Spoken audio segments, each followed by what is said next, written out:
কারণ আপনারা সাধারণ মানুষ যারা, তারা তো মায়ের পেটে আছেন। আপনারা সাধারণ মানুষ যারা, তারা তো মায়ের পেটে আছেন। অনেকেই শুধুমাত্র কাশি আর পাশুন চিনে, এর চাইতে বেশি কিছুই চিনে না, ঠিক কিনা? আপনারা কি বলেন? ওই যে কাশি বলেন কি না, আরেকটা পাশুন যেটা দিয়ে নিরানো হয়, কি বলেন? কাশি আর পাশুনই বলেন। আচ্ছা, মিলছে আমার কথার সাথে। তো আমাদের একদল মুসলমান শুধুমাত্র এই কাশি আর পাশুনি চিনে, এছাড়া আর কিছু চিনে না। ও মুসলমান, আমাদেরকে নিয়ে কত ষড়যন্ত্র করা হয়, আন্তর্জাতিক ষড়যন্ত্র, রাষ্ট্রীয় ষড়যন্ত্র, দেশীয় ষড়যন্ত্র, অঞ্চল ভিত্তিক ষড়যন্ত্র, হাজারো ষড়যন্ত্র করে সমস্ত মানুষদেরকে, সমস্ত মুসলমানদেরকে বিপাকের মধ্যে ফেলে গরু দিয়ে, বাছুর দিয়ে, টাকা দিয়ে, পয়সা দিয়ে ওরা আমাদের কাছ থেকে শুধু একটা জিনিস নিতে চায়। ওই জিনিসটার নামটা কি বলেন তো? ওই জিনিসটার নাম হচ্ছে ঈমান। ওরা সব কিছু আমাদেরকে দিবে, আমাদের কাছ থেকে শুধু ওরা ঈমানকে কেড়ে নিতে চায়। কি নিতে চায়? ঈমানকে কেড়ে নিতে চায়।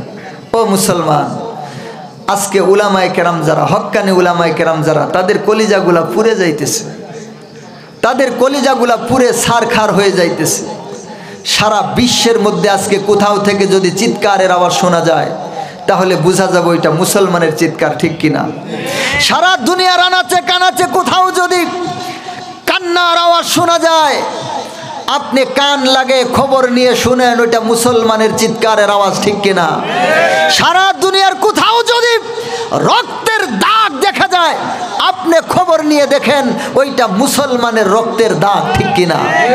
সারা দুনিয়ার কোথাও যদি কোনো মা বোনকে ধর্ষণ করা হয়, পালাক্রমে ধর্ষণ করা হয়, আপনি খবর নিয়ে দেখেন, ওইটা আপনি আমার মতো কপাল পুরা মুসলমানের মা বোন, ঠিক কিনা?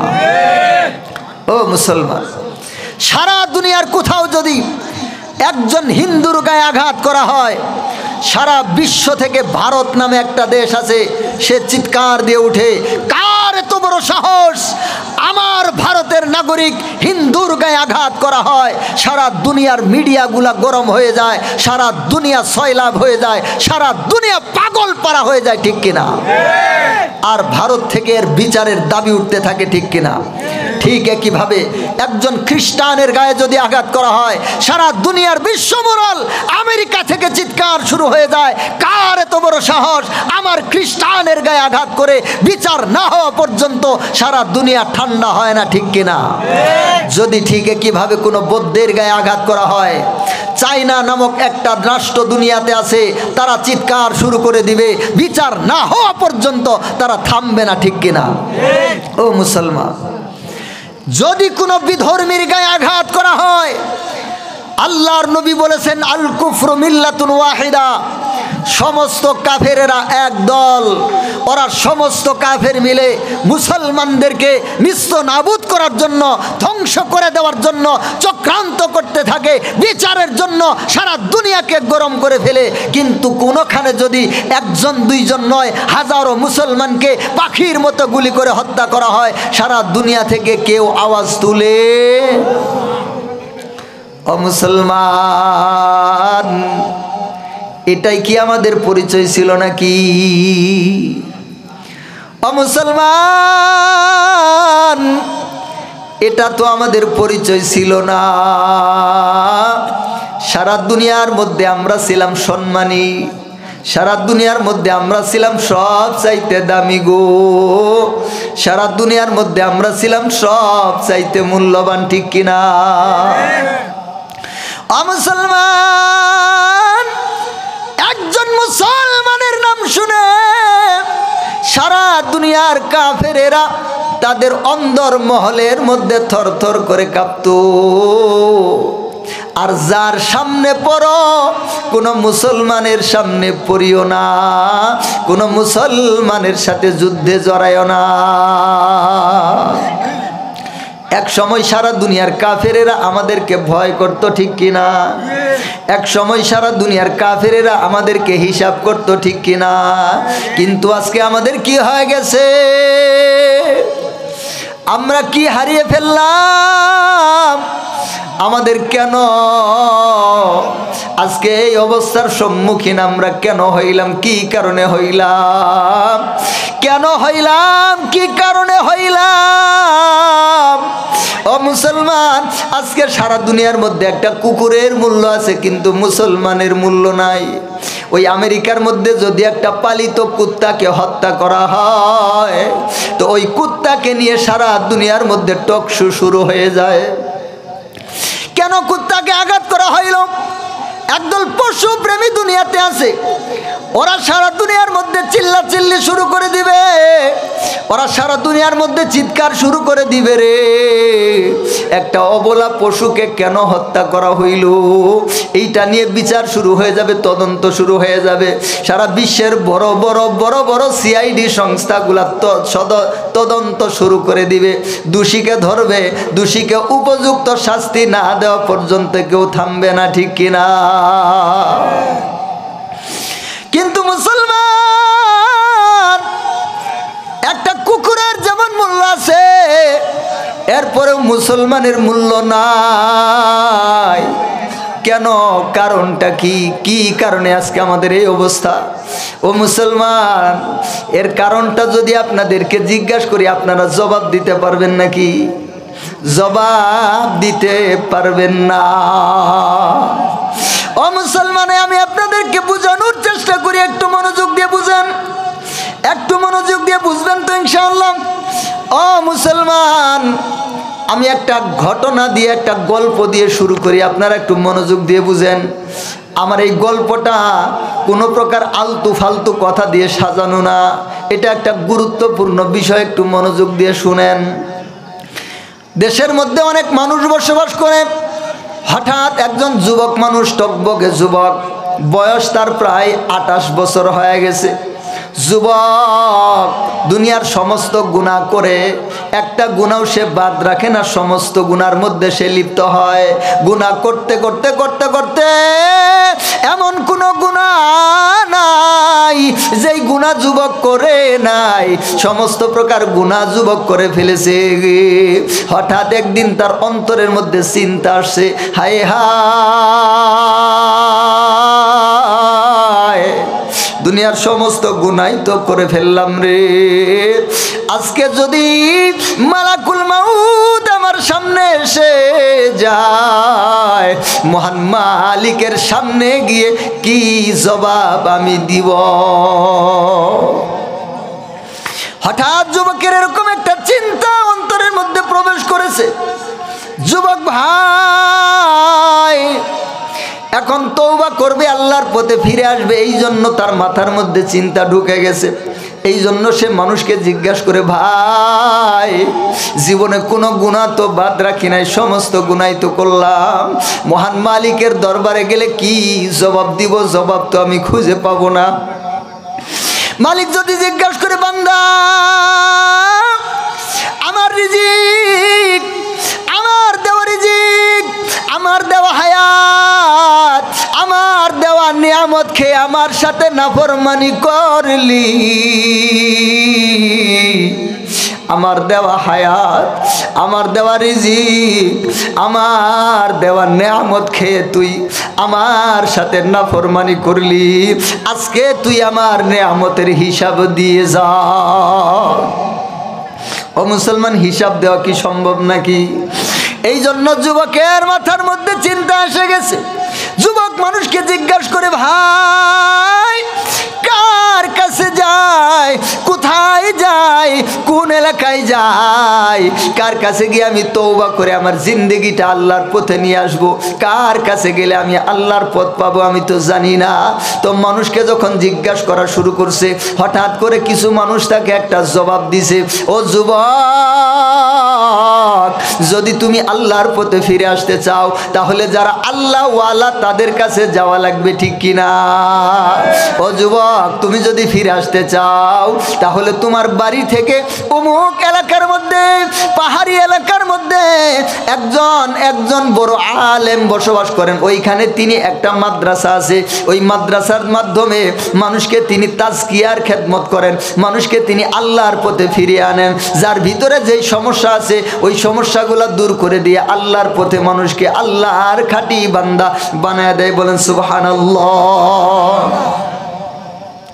ও যুবক, তুমি যদি বাঁচতে চাও, তুমি যদি শিখতে চাও, তুমি যদি জানতে চাও যাও যাও ওই আলেমের কাছে গিয়ে তুমি তওবা করতে পারো। যুবক এবার মনে মনে নিয়ত করে ফেলেছে আলেমের কাছে যাবে। হঠাৎ একদিন দিনক্ষণ ঠিক করিয়া আলেমের দিকে রওনা হয়ে গেছে। যাইতে যাইতে যাইতে যাইতে আলেমের বাড়ি পর্যন্ত গিয়ে উপস্থিত হয়েছে। হুজুরের সামনে গিয়ে সালাম দিয়ে বলে ফেলেছে, হুজুর জীবনে এমন কোনো গুনাহ নাই আমি করি নাই, এমন কোনো গুনাহ মানুষ কল্পনাই করতে পারে না, ওই সমস্ত গুনাহ পর্যন্ত আমি করে ফেলেছি হুজুর। এখন আমি আল্লাহর পথে ফিরে আসতে চাই। আমি কিভাবে আল্লাহর পথে ফিরে আসবো আমাকে একটু বলে দেন, আমাকে একটু পথ বাতলায়া দেন। হুজুর বলতেছে, যুবক আমার কাছে এসেছো যখন চিন্তা নাই, আমার সাধ্য মতো আমি চেষ্টা করব তোমাকে আল্লাহর পথ দেখা দেওয়ার জন্য, চিন্তার দরকার নাই। তবে যুবক আমি একটা কাজ তোমাকে দিব গো, আমার কাজটা যদি তুমি পরিপূর্ণ করতে পারো রে যুবক, তো আমি তোমাকে আল্লাহর পথ দেখানোর ব্যবস্থা করে দিব। আগে তুমি আমার কাজটা করে দাও। যুবক বলতেছে, হুজুর আমি তো আপনার কাছে থাকার জন্য এসেছি, আমাকে কি কাজ দিবেন? একটা নয় 1000 কাজ দিলেও তো আমি করে দিব। তো আলেম সাহেব বলেছে, মাওলানা সাহেব বলতেছে, যুবক এই যে আমি যে রুমের মধ্যে বসে আছি, আমার ডান পাশে একটা রুম আছে, ওই রুমের মধ্যে তুমি গিয়ে দেখবে একটা জাল বানানো আছে। জাল জাল চিনেন তো? জাল বানানো আছে। আর ওর পাশে একটা কৌটা রাখা আছে, ওই কৌটার মধ্যে কিছু শস্য দানা রাখা আছে। ওই জালটা হলো পাখি ধরার জাল। ওই যে বক ধরে না, বক বক চিনেন তো? বক ধরার জন্য যেরকম জাল আছে। এবার মাওলানা সাহেব বলতেছে, ওই রুমের মধ্যে বক ধরার মতো পাখি ধরার একটা জাল আছে, ওর পাশে একটা কৌটার মধ্যে কিছু খাদ্য আছে, কিছু আহার আছে। তো তুমি এই যে আমার বাড়ি থেকে পশ্চিম দিকে রওনা হবা, যাইতে যাইতে মাঠ ঘাট পেরিয়ে তুমি দেখবে একটা পাহাড়ি এলাকা দেখা যায়। ওই পাহাড়ের মধ্যে অনেকগুলা গাছ আছে, গাছের ডালের মধ্যে অনেকগুলা পাখি বসে আছে। তুমি আমার জন্য কয়েকটা পাখি ধরে নিয়ে আসবা। যুবক বলতেছে, হুজুর এইটা কোনো কাজ হইল নাকি? এটা তো আমার বাম হাতের কাজ, আমি কিছুক্ষণের মধ্যে আপনার কাজ করে দিতেছি, কোনো চিন্তা নাই। যুবক এবার জাল আর দানাগুলা নিয়ে রওনা হয়ে গেছে। যাইতে যাইতে যাইতে যাইতে পাহাড়ে গিয়ে পৌঁছে গেছে।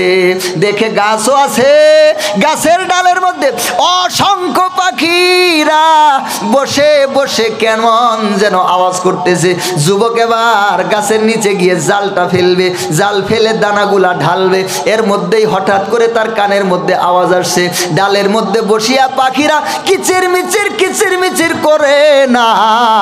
পাখিরা বলতেছে, শিকারি আসবে, জাল ফেলবে, দানা ঢালবে, ধরা দিব না। কি কয়? মনোযোগ আসেনি? কথা বোঝা যায়? শিকারি ওই ছেলেটা গিয়ে কেবল জাল ফেলছে, দানাকে ঢেলে দিবে। তো পাখিরা বলতেছে, শিকারি আসবে, জাল ফেলবে, দানা ঢালবে, ধরা দিব না। বলেন তো, যদি পাখি এই কথা বলে শিকারি আসবে, জাল ফেলবে, দানা ঢালবে, ধরা দিব না, কোন ব্যাককল আছে ওখানে জাল ফেলবে? এরকম কোনো ব্যাককল আছে নাকি? কারণ পাখিরা তো সব কিছুই জানে। এদের এখানে জাল ফেললেই কি আর না ফেললেই কি?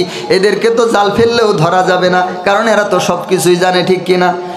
এবার যুবকের মাথা বড় গরম, হয়তো হুজুর আমাকে তার বাড়িতে রাখবে না, এই জন্য আমাকে সরাসরি বললেই তো হয়তো, তো ফন্দি করার কি দরকার ছিল? আমাকে সরাসরি বলতো যে তোমাকে আমি আমার বাড়িতে রাখতে পারবো না। তো এই কথা না বলে আমাকে এই সমস্ত পাখির কাছে পাঠাইছে। হুজুরে তো নিশ্চয় জানে যে এই পাখিগুলার অবস্থা কি। পাখিগুলা আগে থেকেই তো সব কিছু জানে। তো জাল ফেলতেও পারবো না, পাখি ধরতেও পারবো না, হুজুরের কাছে থাকতেও পারবো না। হুজুর এইটা বাটপার, আমার সাথে বাটপারি করছে। ও মুসলমান ভাইরা আমার, যুবক এবার জালগুলা নিয়ে হন হন করে হুজুরের বাড়িতে এসে উপস্থিত, এসে বলতেছে হুজুর আপনারা হুজুর মানুষেরা এরকম খারাপ আগে জানতাম না, আগে যদি জানতাম তো আপনার কাছে তো আসতামই না। এবার হুজুর বলতেছে বাবা রে শান্ত হ, তোর কি খবর তুই আগে আমারে ক। এবার যুবক কয় হুজুর আমি যখন গেছি গিয়ে জালটা ফেলছি দানা ঢালবো, আমি কান লাগে শুনি পাখিরা বলতেছে শিকারি আসবে, জাল ফেলবে, দানা ঢালবে, ধরা দিব না। হুজুর তো আমার সাথে বাটপারি করা কি দরকার, আপনি তো আগে থেকেই জানেন, পাখিরা সব কিছু জানে, আমাকে ওখানে কেন পাঠাইলেন আপনি জবাব দেন, আমার সময় কেন নষ্ট করলেন জবাব দেন। হুজুর বলতেছে বাবারে মাথা ঠান্ডা কর, আমি তোকে যা করতে বলেছি আগে তা কর, তুই আবার যা গিয়ে জাল ফেল আর দানা ঢাল, এরপরে কি হয় তারপরে আমি দেখতেছি। তো যুবক আবার গেছে, মনের মধ্যে শান্তি নাই, আরে পাখি তো সব কিছুই জানে, কেমনে ধরবো, কথা কয় না কেন, পাখি তো সব কিছুই জানে, কেমনে ধরবো। এবার যুবক গেছে গিয়ে আসলেই যখন জালটা ফেলে দানাগুলা ঢালতে দেরি, সাথে সাথে ঝাঁকে ঝাঁকে পাখি এসে ওই জালের মধ্যে আটকা পড়ে যাইতেছে। এবার যখন ঝাঁকে ঝাঁকে পাখি এসে ডালের মধ্যে আটকা পড়ে যাইতেছে, এবার যুবকের শরীরের পশমগুলা দাঁড়ায় গেছে, যুবক চমকে গেছে, যুবক বড় হচ্চকিত হয়ে গেছে, হাই রে এটা কেমন ব্যাপার, পাখিরা সব কিছু জানে এরপরেও কেন জালের মধ্যে আটকা খায়, এটা কি আজব লাগবে কিনা, কথা কয় না কেন। এবার ওইখান থেকে তাড়াতাড়ি করে কয়েকটা পাখি ধরে হুজুরের কাছে নিয়ে আসছে, আসার পরে বলতেছে হুজুর এই যে হুজুর কিন্তু আমি তো মূল কথাটা বুঝতে পারলাম না, এরা সব কিছুই জানে তারপরেও কেন জালের মধ্যে আটকা খায়। হুজুর বলতেছে বাবারে এরা জানে, এরা মুখস্থ করছে কিন্তু এর অর্থ বুঝে না,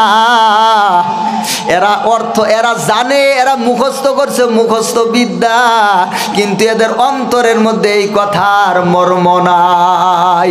এরা কবিতা মুখস্থ করছে কিন্তু কবিতার অর্থ জানে না, এরা গান মুখস্থ করছে কিন্তু গানের অর্থ জানে না, এই জন্য ওরা গান গাইতেছে ঠিক কিন্তু জালের মধ্যে এসে আটকা পড়তেছে, এটাও ঠিক। হয়তো এদের পূর্বপুরুষের মধ্যে কোনো একটা পাখি কোনো মানুষের সংস্পর্শে গেছিল, মানুষ তাকে শিখায় দিছিল যদি তোরা বাঁচতে চাস তাহলে তোরা তোর সন্তানদেরকে শিখায় দিবি, শিকারি আসবে জাল ফেলবে দানা ঢালবে, ধরা দিব না। হয়তো ওই পাখি তাদের সন্তানদেরকে শিখাইছিল, এই কবিতাটা মুখস্থ আছে কিন্তু কবিতার অর্থটা জানা নাই। ও মুসলমান ভাইয়েরা আমার, মৌলানা সাহেব এরকম কেন করলেন? মাওলানা সাহেব এরকম এই জন্য করলেন, এই যুবকটা ছিল বড় গুনাহগার, এমন কোনো গুনাহ নাই সে করে নাই, তার অন্তরটা যদিও এখন তওবার জন্য আসছে কিন্তু হঠাৎ করে যদি আবার ফিরে যায় তাহলে আগের চাইতে আরও বেশি খারাপ হবে, ঠিক কিনা? এই জন্য যুবককে এমন একটা শিক্ষা দিল যে উপরের পরিবর্তনের চাইতে ভিতরের পরিবর্তন আগে দরকার। কথা মুখস্থ করার চাইতে কথা মুখস্থ করাও যেমন কথার অর্থ জানাও তেমন জরুরি, ঠিক কিনা? ও মুসলমান, এই ঘটনা আমি কেন বললাম, এই বিষয়টা আমি কেন বললাম, কারণটা কি? ও মুসলমান, আমিও এই একটা কারণে বলেছি, এই যে আপনারা যত মুসলমান আছেন বলেন তো ইসলামের কালিমার নাম কি? লা ইলাহা ইল্লাল্লাহু মুহাম্মাদুর রাসূলুল্লাহ, ঠিক কিনা? কিন্তু এই যে লা ইলাহা ইল্লাল্লাহ মুহাম্মাদুর রাসূলুল্লাহ, এই যে ছোট্ট একটা কথা, এই ছোট্ট একটা কথার অর্থ কি, উদ্দেশ্য কি, আমাদের কয়জন মুসলমান জানে? কথা কয় না কেন? আটু জোরে বলেন না কেন? কয়জন মুসলমান জানে? আরে কথা কয় না। সবাই কি জানে এই কালিমার অর্থ কি, উদ্দেশ্য কি? জানে না, এই জন্যই সমস্যা। ও মুসলমান, মুখে মুখে বলতেছে লা ইলাহা ইল্লাল্লাহ, আবার বট গাছের নিচে গিয়ে মুরগি জবাই করে মুখে মুখে বলতেছে লা ইলাহা ইল্লাল্লাহ, আবার দরগার মধ্যে গিয়ে ছাগল জবাই করে মুখে মুখে বলতেছে লা ইলাহা ইল্লাল্লাহ, আবার মাজারের মধ্যে গিয়ে পোলা চাই আছে না নাই, কয় দিবি কি ন দিবি ক ফিরি ন যাইউম, খাজা বাবার দরবারতুন ফিরি ন যাইউম, মাথা ফাড়ি ফালাইউম, দিবি কি ন দিবি ক ফিরি ন যাইউম আছে না নাই। ও মুসলমান, বুঝার চেষ্টা করি, আমি ফাউ ফাউ আপনাদের সামনে কথা বলার জন্য আসি নাই, বুঝার চেষ্টা করি। আমি দীর্ঘদিন পর্যন্ত আপনাদের মতো সাধারণ অবস্থায় ছিলাম। আমি ছোটোবেলা থেকে মাদ্রাসায় পড়ি নাই, আমি ক্লাস 10 পর্যন্ত স্কুলে লেখাপড়া করছি। আমার আব্বা ছিল ওই এলাকার সবচাইতে বড় খাজা, আমি ছিলাম সেই খাজার পোলা, আমি ছিলাম খাজার গদ্দি নসীন। ও মুসলমান, সারা জীবনে এই সমস্ত উল্টাপাল্টা বহুত কিছু দেখছি। আমি এই মানুষগুলার কোন জায়গায় সমস্যা আছে, কিসে সমস্যা আছে ভালো করে জানি, কারণ এক সময় যেহেতু আমি এদের সাথেই ছিলাম।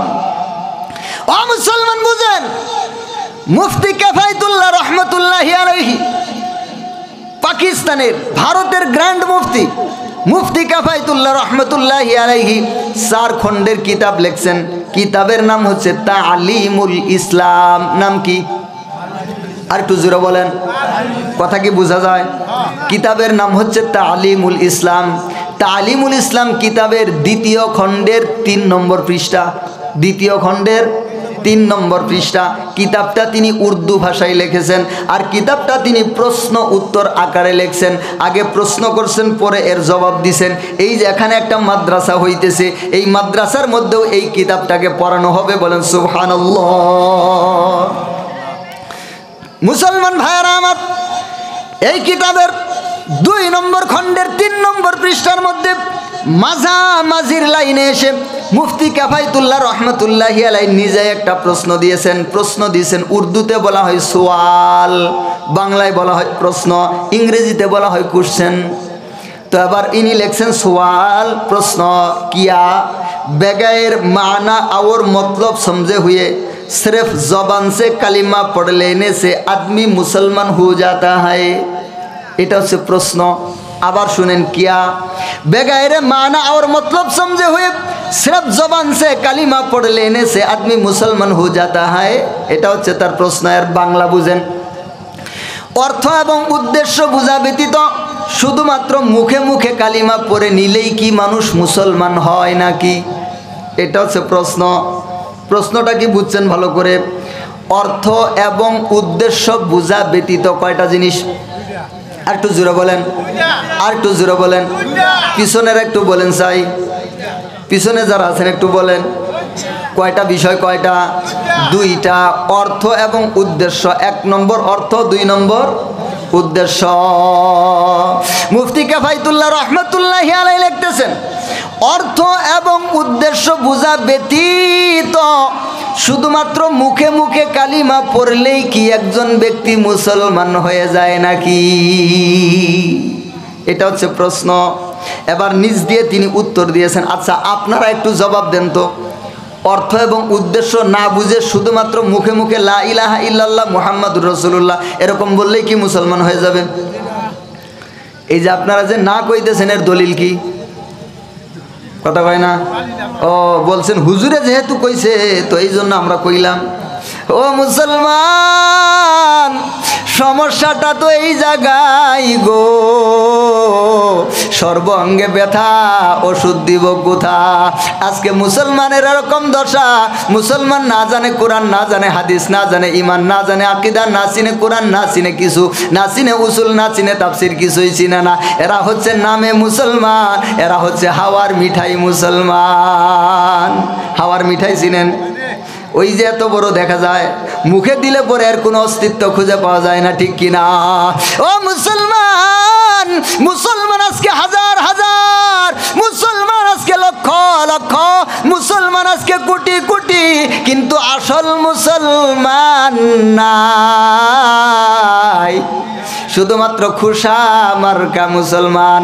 ওই যে বাদামের মধ্যে যদি গুটি না থাকে, খুশার যেমন দাম নাই, তেমনি মুসলমানের ভিতরে যদি ঈমান না থাকে গো, তো এই খুশা মুসলমান দিয়ে কোনো কাজ হবে না। মুসলমান বুঝেন, এই মুসলমানেরা কোরআন হাদিস জানে না, ঈমানও চিনে না, আকীদাও চিনে না, কোরআনও চিনে না, হাদিসও চিনে না। এই জন্যই তো এরা সব জায়গার মধ্যে যায়, সব জায়গার মধ্যে যায়, ঠিক কিনা? মুর্শিদের কদম বিহানে এই জীবন মে সাইয়ে, আল্লাহ নবীর গভীর তত্ত্ব মুর্শিদের কাছে, মুর্শিদের কদম বিহানে ইবাদত মে সাইয়ে। আছে না নাই? ও মুসলমান, একদল মুসলমানের বাচ্চাকে দেখা যায় ওখানে গিয়ে আ বাবা, খা বাবা, নে বাবা, ধর বাবা, যা বাবা করে, আছে না নাই? ও মুসলমান, সরাসরি বলতেছে যেই মুর্শিদ সেই তো রাসূল, ইহাতে নাই কোনো ভুল, খোদাও সে হয়। কি নাউজুবিল্লাহ বলেন নাই? কি কয়? যেই মুর্শিদ সেই তো রাসূল, ইহাতে নাই কোনো ভুল, খোদাও সে হয়। এই কথা বলে হাজার হাজার মানুষের সামনে, কিন্তু প্রত্যেকটা মানুষ বলে কি কয়, কি কয়, কি কয়, কিন্তু ওখানে যদি কোরআন বুঝে একজন মুসলমান থাকতো, ওখানে যদি হাদিস বুঝে একজন মুসলমান থাকতো, পায়ের স্যান্ডেল খুলে ওর মুখে মারতে দেরি করতো না, ঠিক কিনা মুসলমান? পায়ের স্যান্ডেল খুলে ওর মুখে মারতে দেরি করতো না। কিন্তু মুসলমান ওইটা কোন মুসলমান? খুশা, খুশা। কি মুসলমান? হাওয়ার মিঠাই, হাওয়ার মিঠাই। ও মুসলমান, খারাপ লাগতেছে কথা? বলবেন কোন হুজুর কই থেকে আনছে রে? ওয়াজ সব ঘাড়ের উপর পড়তেছে। সারা জীবন কত ওয়াজ শুনলাম, খালি মজাই লাগলো, আজকের ওয়াজ যে ঘাড়ের উপর পড়তেছে। বেজার হইলেন নাকি? বেজার হইলে করার কিছু নাই। আমি আমারটা বইলে যাই, কিয়ামতের দিন হয়তো আল্লাহ আমারে আটকাবো। বলে কস নাই কেন? কস নাই কেন? সাধারণ মানুষ জান্নাতে গেলে কেউ টাইম না ধরবো না, হুজুরেরা গেলে খবর আছে, হ্যার পরিবার, হ্যার সমাজ, হ্যার বংশ, হ্যার গোষ্ঠী সবাই টেনে ধরবো, এ বেটা হুজুর জান্নাতে যাও। হ, তা আমাগর যে কও নাই আজকে বিপদ আছে, ঠিক কিনা? এই জন্য বলার দরকার আছে না নাই? রাগ করবেন নাকি? রাগ করলে আপনার বাড়িতে খাবেন, আমার কোনো সমস্যা নাই। বলতেছিলাম, এই যে বলতেছে বেলায়েতে মুর্শিদ হইয়া আসিলেন দিনের নবী আমার, আসিলেন দিনের নবী, মুর্শিদকে না পাইলে কি আর রসুল পাবি? রসুল জন্ম নিলেন মক্কা, গেলে কেহ পাই না দেখা, কি দেখতে যাবি? নাউজুবিল্লাহ কয় না? বলতেছে বেলায়েতে মুর্শিদ হয়ে আসিলেন দিনের নবী। আচ্ছা, এখন যদি আমাদের নবী ওদের মুর্শিদ হয়ে এসে থাকে, তাহলে কি খাতামুন নবিয়িন, খতমে নবুয়ত আছে? কাদিয়ানীরা কি মুসলমান না কাফের? কথা কয় না? কাদিয়ানীরা কেমন কাফের? ওদেরকে যদি কেউ কুফরিতে সন্দেহ করে, হ্যাঁ কাফের। কথা বুঝে নাই? কাদিয়ানীরা কেমন কাফের? ওরা যে কাফের এই কথাই যদি কেউ সন্দেহ করে, যে সন্দেহ করবে সেও কাফের। ওরা এমন কাফেরের কাফের। ওরা কেন কাফের? ওরা মনে করে আমাদের নবী হযরত মুহাম্মদ মুস্তাফা সাল্লাল্লাহু আলাইহি ওয়াসাল্লাম তিনি আলাদা নবী, তিনি দুনিয়া থেকে চলে গেছেন, কিন্তু গোলাম আহমদ কাদিয়ানী নামে নতুন এক নবী হয়েছে, সে উম্মতি নবী, সে সিল্লি নবী, সে ছায়া নবী, সে জিল্লি নবী, এই রকম কথা বলে। আচ্ছা, এই কথা বলার কারণে যদি ওরা কাফের হয়, আর যারা বলতেছে বেলায়েতে মুর্শিদ হয়ে আসিলেন দিনের নবী, মানে দিনের নবী মুহাম্মদ সাল্লাল্লাহু আলাইহি ওয়াসাল্লাম এখন ওদের পীর হয়ে আসছে, তাহলে কি এটা কাদিয়ানির চাইতে বড় কাফের না ছোট কাফের? আর একটু জোরে বলেন। শরম করে নাকি? তো আসতে বলেন কেন? আর একটু জোরে বলেন। বড় কাফের না ছোট কাফের? বড় কাফের। কিন্তু দেখবেন আমাদের বাংলাদেশে একদল নাম আছে, ওদের নাম আছে সুন্নি। সুন্নি ওরা কি কয়? নামে আছে সুন্নি, আমি নাম দিছি সুন্নি। ওদেরকে যারা সুন্নি বলবে ওদের গুনাহ হবে, এরা সুন্নি না, এরা হলো সুন্নি। এদের দেখবেন 3টা করে পাগড়ি আছে, একটা পাগড়ি মাথায়, আরেক পাগড়ি গলায়, আরেক পাগড়ি পাছায়, মানে কোমরে বাঁধা। আর এমন কালারের পাগড়ি, ওইটা কি পুরুষের কাপড় না মহিলার কাপড় না বিছানার চাদর, এটাও বোঝা মুশকিল। আছে না নাই? যুবক ভাইয়েরা আছে না নাই? বাংলাদেশে তাহেরি চাচা আছে না একটা? হ্যাঁ, তাহেরি চাচা এই গান গায়, বেলায়েতে মুর্শিদ হইয়া আসিলেন দিনের নবী আমার, আসিলেন দিনের নবী, মুর্শিদকে না পাইলে কি আর রসুল পাবি, বলেন নাউজুবিল্লাহ।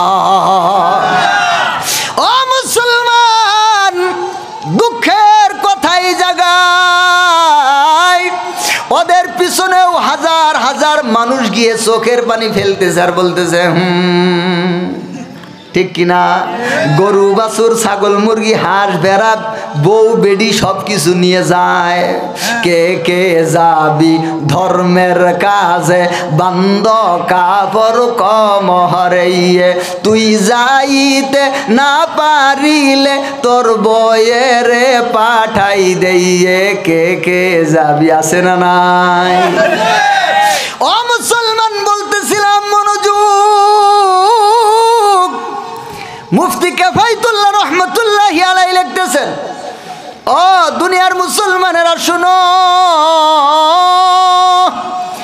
যখন একজন ব্যক্তি কালিমার অর্থও জানে না, উদ্দেশ্যও জানে না, শুধুমাত্র মুখে মুখে কালিমা পড়ছে লা ইলাহা ইল্লাল্লাহু মুহাম্মাদুর রাসূলুল্লাহ।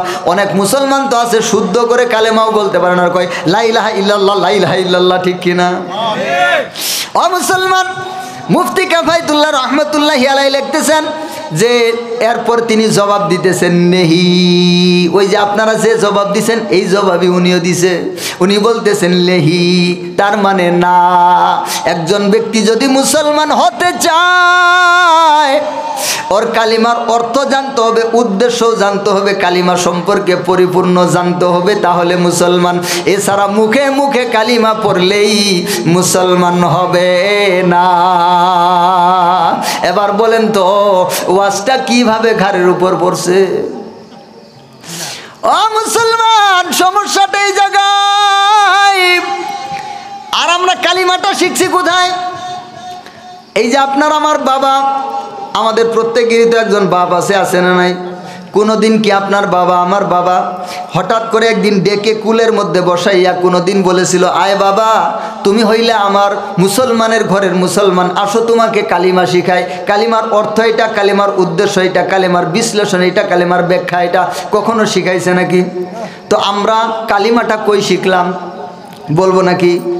কালিমাটাও শিখছি একটা ঘটনার মধ্য দিয়ে। সেটা কি? কালবৈশাখের ঝড় আসে না? চৈত্র কি মাসে আসে? বৈশাখ জ্যৈষ্ঠ মাসে কাল বৈশাখী ঝড় তুফান যখন শুরু হয়ে যায়, বাতাসে চালটাকে বারবার করে টানতে থাকে, কই আই জায়গা, আই জায়গা, কথা কয় না? বাতাসে চালেরে কি কয়? কই আই জায়গা, আই জায়গা। এখন আপনার আব্বা আর আম্মা যখন বিছানার উপর শুয়েছিল, আপনি মাঝখানে শুয়েছিলেন। এবার যখন চালকে বাতাসে ডেকে নিয়ে যেতে চায়, চালও যখন কয় ঠিক আছে খাড়া হয়ে যায়, যখন এই কথা বলতে চায়, তখন আপনার আব্বা গিয়ে দরজার সামনে দাঁড়াইয়া, ডান পাশে দাঁড়াইয়া কয় লা ইলাহা ইল্লাল্লাহু মুহাম্মাদুর রাসূলুল্লাহ, লা ইলাহা ইল্লাল্লাহু মুহাম্মাদুর রাসূলুল্লাহ, লা ইলাহা ইল্লাল্লাহু মুহাম্মাদুর রাসূলুল্লাহ, ঠিক কিনা?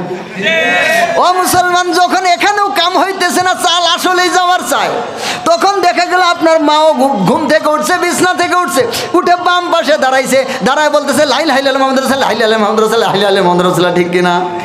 এবার যখন দেখলেন ওরা দুইজনে কি যে দোয়া পড়তেছে, চালের দোয়া পড়তেছে, তাও চাল ঠিক থাকে না, তো আপনি আবার গিয়ে পাশে বসলেন, পাশে দাঁড়াইলেন, দাঁড়ায় কান লাগায় শুনেন ওরা তুফানের কোন দোয়া কয়। এবার দেখলেন ওরা কইতেছে লা ইলাহা ইল্লাল্লাহু মুহাম্মাদুর রাসূলুল্লাহ, লা ইলাহা ইল্লাল্লাহু মুহাম্মাদুর রাসূলুল্লাহ, লা ইলাহা ইল্লাল্লাহু মুহাম্মাদুর রাসূলুল্লাহ। তো আপনিও শিখলেন লা ইলাহা ইল্লাল্লাহু মুহাম্মাদুর রাসূলুল্লাহ, ঠিক কিনা? ও মুসলমান, মজার কথা হইল ওই যে খুশা, শুধু খুশা, আমরা মূল বিষয়টা জানি না। ও মুসলমান, এই জন্য উলামায়ে কেরামগণ ইসলামের এলেমকে 3 ভাগে ভাগ করেছেন। কয় ভাগ? আর একটু জোরে বলেন। ইসলামের এলেম হচ্ছে 3 ভাগ। ইসলামের এলেমের স্তর হচ্ছে 3টা। কয়টা? আরেকটু জোরে বলেন, আরেকটু জোরে বলেন। আজকে ওয়াজ মুখস্থ করতে হবে। সারা জীবন বহু ওয়াজ শুনছেন, আজকের ওয়াজটা যেহেতু ঘাড়ের উপর পড়তে, সেই জন্য ওয়াজটা একটু মুখস্থ রাখেন। ওয়াজটা যদি মুখস্থ রাখেন, আশা করা যায় মহান মালিকের জান্নাত লাভ করা যাবে। বলেন সুবহানাল্লাহ। ও মুসলমান, বলতেছিলাম ইসলামের এলেমের স্তর কয়টা? আরো জোরে, আর একটু জোরে। জোর হইল না, তাও কইতে চায় না। আবার দেখবেন নির্বাচনের সময় কি কয়, ওই যে এক প্যাকেট বিড়ি আছে। মুসলমান, এই বাঙালি যে কি চালাকের চালাক। একটু ভালো করে বইলেন, আপনাদেরকে দিয়ে বলাইতাছি যাতে করে আমার কথাগুলো আপনাদের মনে থাকে। ইসলামের এলেমের স্তর তিনটা। কয়টা? নিম্নতর, মাধ্যমিক, উচ্চতর। বলেন আমার সাথে, বলেন ইসলামের এলেমের স্তর তিনটা। ইসলামের এলেমের স্তর তিনটা। সবাই হাত জাগান, হাত জাগান, এইভাবে তিন করেন, তিন। ইসলামের এলেমের স্তর তিনটা, এইভাবে ধরেন। নিম্নতর, মাধ্যমিক, উচ্চতর। আবার বলেন নিম্নতর, মাধ্যমিক, উচ্চতর। এবার হাত নামান, এবার বুঝেন। তাহলে ইসলামের এলেম, ইসলামের মধ্যে এলেমের তিনটা স্তর আছে, নিম্নতর, মাধ্যমিক, উচ্চতর। এবার আরেকটু কঠিন কথা শুনেন, এই ওয়াজটা একবারে কাল্লার উপর পড়ব। এর আগের গুলা কোথায় পড়ছে? ঘাড়ের উপরে, এবারটা মাথার উপর পড়ব। এবার একটু শুনেন, এই নিম্নতর এলেমটুকু যারা শিখে নাই, ওরা এখনো মুসলমান হইতে পারে নাই। মাথার মধ্যে টুপি থাকতে পারে, মুখের মধ্যে দাড়ি থাকতে পারে, গায়ের মধ্যে পাঞ্জাবি থাকতে পারে, মাথার মধ্যে পাগড়িও থাকতে পারে, কপালে নামাজের দাগও থাকতে পারে, 60 বার হজ করে থাকতে পারে, কিন্তু নিম্নতর এলেমটুকু যে শিখে নাই, জানে নাই, বুঝে নাই, সে এখনো মুসলমান হইতে পারে নাই। ওর মাথার মধ্যে টুপি থাকলেও কাফের, মুখের মধ্যে দাড়ি থাকলেও কাফের, ওর গায়ের মধ্যে পাঞ্জাবি থাকলেও কাফের। ওয়াজটা কি কাল্লার উপর পড়লো না? ও মুসলমান, তনহামা দাগ দাগ শুধু পুম্বা কুজা কুজানে হাম। সমস্ত শরীরে যখন ঘা, এবার মলম কোথায় সেরে কোথায় লাগাই। নয়ন ভরিয়া আছে আখি জল, মুসিবার কেহ নাই। হৃদয় ভরিয়া কথার কাকুলি, শুনিবার কেহ নাই। ও মুসলমান, বলতেছিলাম আমি একটা নির্দিষ্ট বয়স পর্যন্ত, প্রায় 17-18 বছর পর্যন্ত আপনাদের ওই দলের মধ্যে ছিলাম। আমি ওই দলের মধ্যে বসে হুজুরদের ওয়াজ শুনতাম। এরপর আল্লাহ তাআলা আমাকে হেদায়েত দান করছেন। ও মুসলমান, ওই যে ঘরের মধ্যে আপনারা কি কন, বাঁশ যে দেন ঘরের মধ্যে, ধন্না বলেন, ধন্না। আমার আব্বার ঘরের ধন্নার মধ্যে ঢুল, তবলা, একতারা, জুরি, সারেঙ্গি, নানান বাদ্য বাজনা সারা বছর লটকানো থাকতো। ওই যে ঢুল, একতারা, জুরি, খমক সব আমি নিজে বাজাইতে পারতাম। আল্লাহ মাফ করুন, বুঝার জন্য বলতেছি। এশার পর থেকে ফজর পর্যন্ত আমি নিজে গান গাইতাম।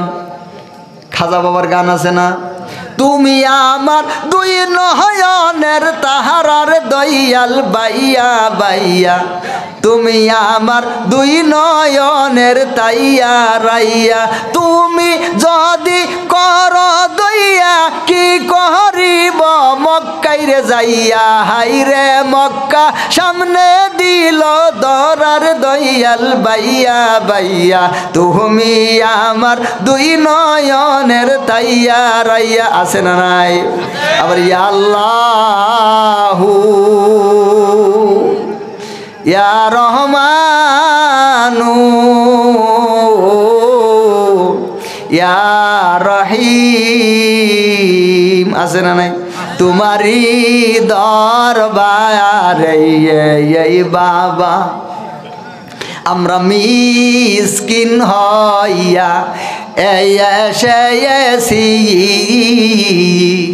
দয়া করে দাও গো রহমত দেলের ঝোলা পেয়েতে এসি আছে না নাই? ও মুসলমান, তবে সাবধান, আমরা কিন্তু হক্কানি পীরদের বিরুদ্ধে না, হক্কানি আল্লাহর ওলিদের বিরোধিতা আমরা করি না। কারণ এই ভারতের জমিনে হক্কানি পীরদের মাধ্যমে ইসলামের বিজয় হয়েছে, ঠিক কিনা? এই ভারতের জমিনে মাইনুদ্দিন চিশতি রহমতুল্লাহি আলাইহির হাতে লক্ষ লক্ষ কাফেরেরা কালিমা পড়ে ইমানদার হয়েছে, ঠিক কিনা? ও মুসলমান, শুধু তাই নয়, ওই যে সুরমা নদীর পারে বুরহানুদ্দিন নামে একজন মুসলমান ছিল। রাজা গৌরগোবিন্দ সন্তানের জন্য গরু জবাই করার কারণে রাজা গৌরগোবিন্দ তার সন্তানকে হত্যা করিয়া তাকে নির্যাতন করেছিল। ওই প্রতিশোধ নেওয়ার জন্য ইয়েমেন দেশ থেকে সিলেটের জমিনে হযরত শাহজালাল ইয়ামানি রহমতুল্লাহি আলাইহি খোলা তলোয়ার নিয়ে এসেছিলেন। আমি শাহজালাল জীবিত থাকতে আমার মুসলমানের গায়ে আঘাত হবে, এইটা আমি মেনে নিতে পারি না। ওনারা হচ্ছেন আল্লাহর ওলি, ঠিক কিনা? কিন্তু আজকে ওনাদের নাম দিয়ে বাংলাদেশে একদল জাহেল, একদল ভণ্ড, একদল নিমুখ হারাম, একদল নাফরমানেরা সাধারণ মানুষদেরকে, ওদের কাছে না আছে কোরআন, না আছে হাদিস, না আছে দিন, না আছে উসুল, না আছে ফিকা, না আছে কোনো কিছু, শুধুমাত্র আ বাবা, খা বাবা, নে বাবা, ধর বাবা, যা বাবা, ঠিক কিনা? খালি বাবা আর বাবা, বাবা আর বাবা, আ বাবা, খা বাবা, নে বাবা, ধর বাবা, যা বাবা, খালি দে আর দে, গরু বাছুর ছাগল মুরগি যা আছে সব খা, আছে না নাই? ও মুসলমান ভাইরা আমার, এই জন্য সাবধান করে দেই, আমরা কিন্তু হক্কানি উলামায়ে কেরামের বিরুদ্ধে না, কিন্তু বাংলাদেশে অসংখ্য ভণ্ড আছে যারা নিজেরা কায়দাটা পর্যন্ত পড়তে পারে না, আছে না নাই? কায়দাটা পর্যন্ত পড়তে পারে না, ও নিজে এখনো মুসলমান হয় নাই।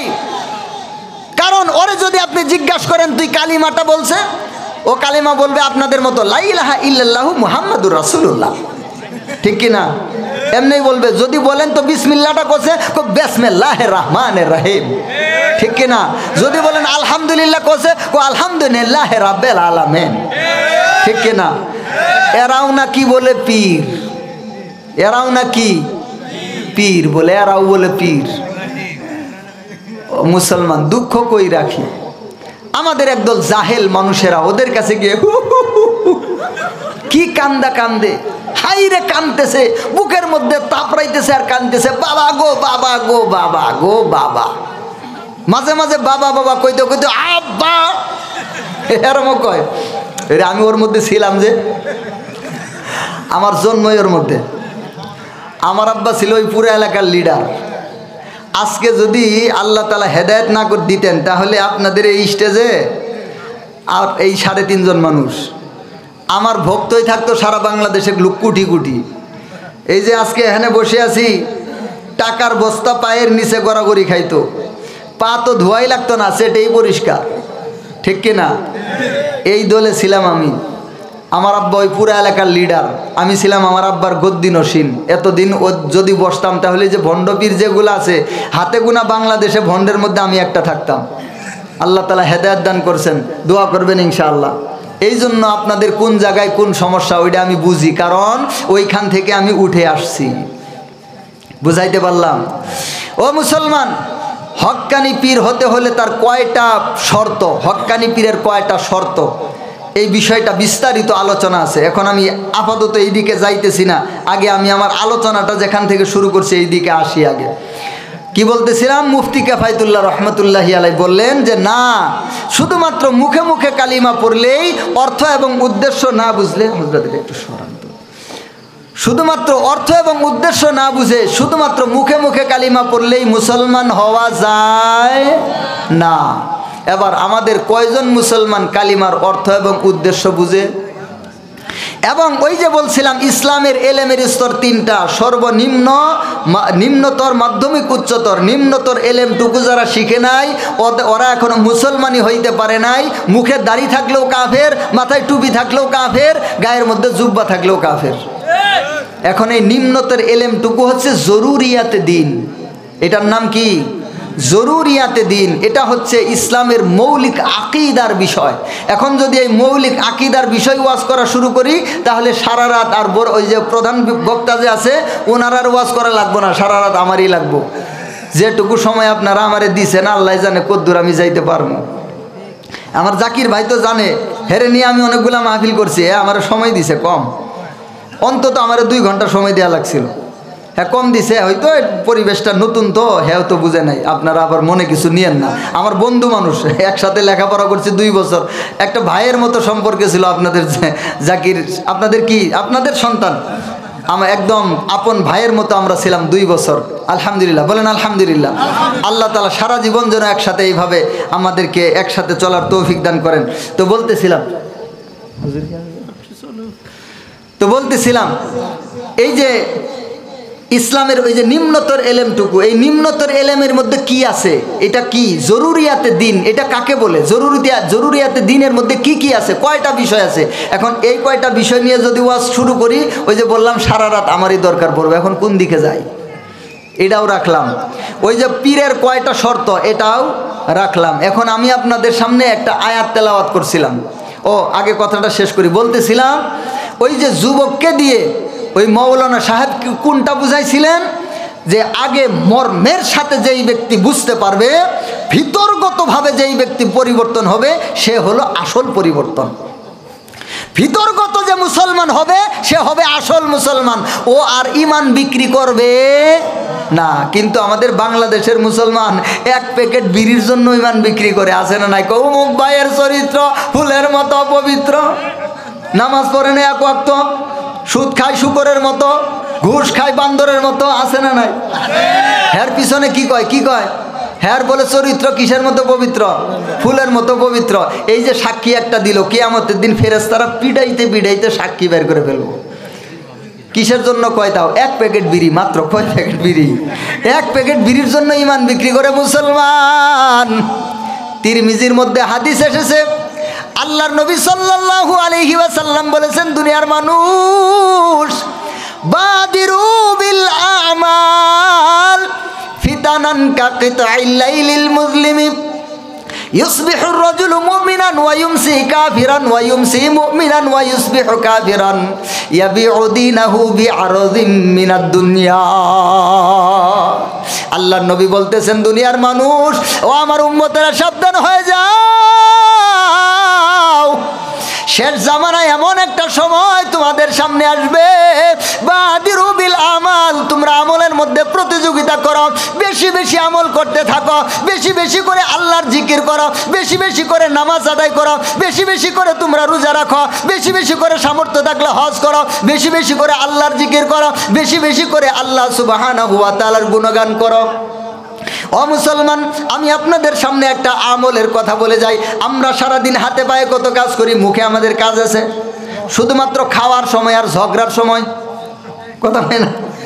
এই 2 সময় কাজ, শুধুমাত্র খাওয়ার সময় আর ঝগড়ার সময়, এই 2 সময় ছাড়া আমাদের আর মুখে কাজ নাই।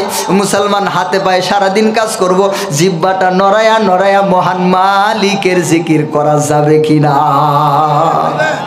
মুখটা বন্ধ থাকবে, সারাদিন জিকির হবে আল্লাহ আল্লাহ আল্লাহ আল্লাহ সুবহানাল্লাহ আলহামদুলিল্লাহ লা ইলাহা ইল্লাল্লাহ। যে জিকির আপনার পছন্দ হয়, সারাদিন মুখটা বন্ধ রেখে সারাদিন জবানে জিকির করবেন, পারবেন না? এবং অন্তত প্রত্যেক দিন 70 বার করে ইস্তিগফার পড়বেন। আস্তাগফিরুল্লাহাল্লাযী লা ইলাহা ইল্লা হুয়াল হাইয়ুল কাইয়্যুম ওয়া আতুবু ইলাইহি লা হাওলা ওয়ালা কুওয়াতা ইল্লা বিল্লাহ। এইটুকু যদি না পারেন, অন্তত আস্তাগফিরুল্লাহ আস্তাগফিরুল্লাহ আস্তাগফিরুল্লাহ কতবার? 70 বার। মিস হবে না তো?